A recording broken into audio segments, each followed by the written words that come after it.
Siapa yang sudah mengenal akan Tuhan, siapa yang telah berjumpa dengan Robnya, siapa yang telah bertatap wajah dengan Tuhannya, maka binasalah dirinya Bapak Ibu. Nah, jadi siapa yang berjumpa dengan Allah itu binasa dirinya. Binasa ini apa artinya nih? Lenyap, hancur, mati. Nah, ini dasarnya. Man arofa rabbahu fasadal jasad. Fasadal jasad. Man arofa rabbahu. Apa artinya?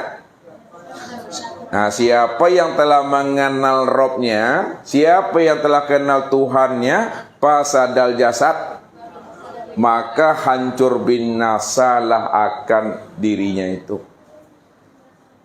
Hilang dirinya, lenyap dirinya. Apa maksudnya hancur binasa, hilang dan lenyap dirinya? Tidak ada lagi keakuan dirinya itu yang merasa dirinya yang berbuat. Itu maksudnya. Tidak ada lagi Bapak Ibu yang merasa diri Bapak Ibu itu yang wujud. Tidak ada lagi diri Bapak Ibu itu yang merasa diri Bapak Ibu itu yang sama basar, yang melihat dan mendengar, yang berkalam, yang mengetahui, yang berkuasa, berkehendak dan hidup.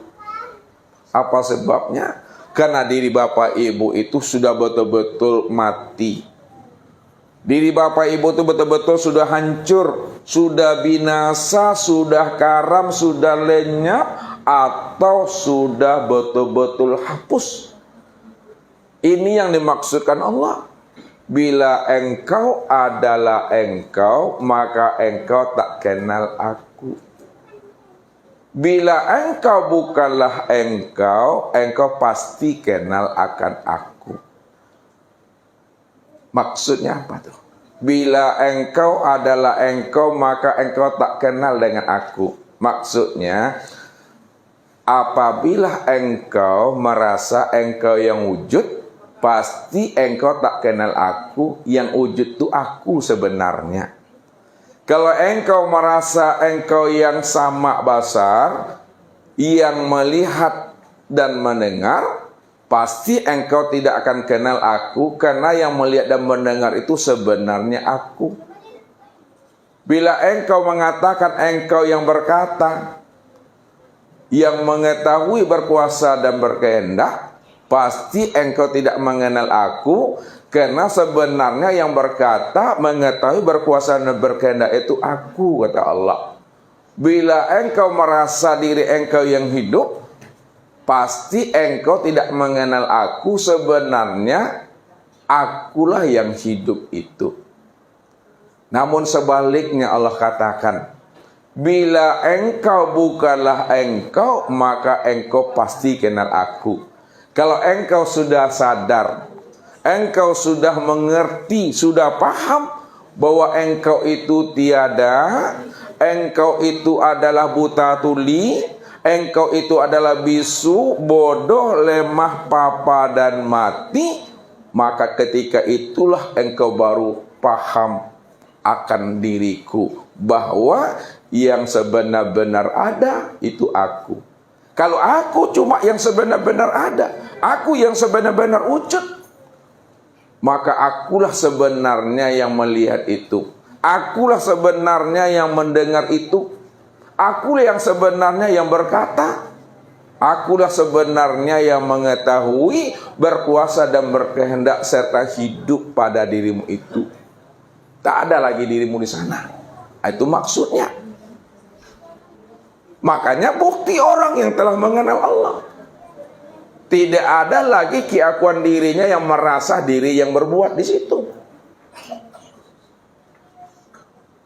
Sekarang, kalau diri kita telah binasa, diri kita ini telah mati, ketika itulah betul-betul nyata Tuhan itu, Bapak Ibu. Sini kita buat Bapak Ibu ya, nah, sini kita sambung.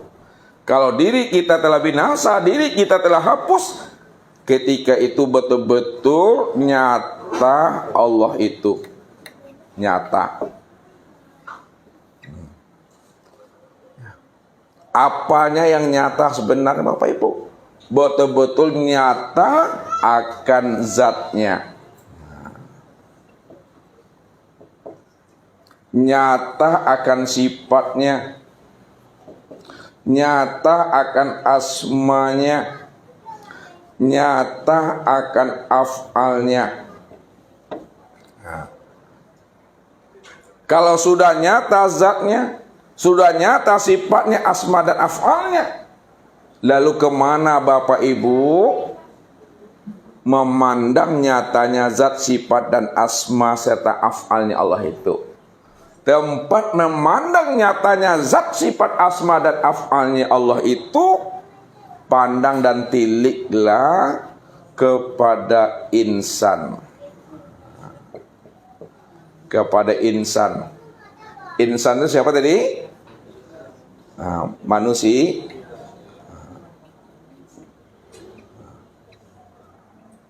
Kalaulah insan itu adalah manusia, manusia itu dirinya kita, lalu siapa yang dikatakan diri kita tadi sebenarnya? Diri kita itu sebenarnya al-insanu sirri wa ana sirruhu. Dirimu adalah rahasiaku dan diri akulah sebenarnya menjadi rahasia dirimu. Maka untuk melihat zat, sifat, asma, dan af'alnya Allah itu kepada insan yang disebut namanya manusia. Kalau memang betul nyata insan itu tempat memandangnya zat, sifat, asma, dan af'al, kita lihat satu-satu. Nyatanya zat pada insan itu yang disebut namanya dengan sir. Jadi nyatanya zat ini pada insan yang disebut manusia itu disebut namanya sir, rahasia. Makanya dikatakan insan itu atau manusia itu disebut rahasia. Rahasia diri zat. Rahasia zat itu maksudnya.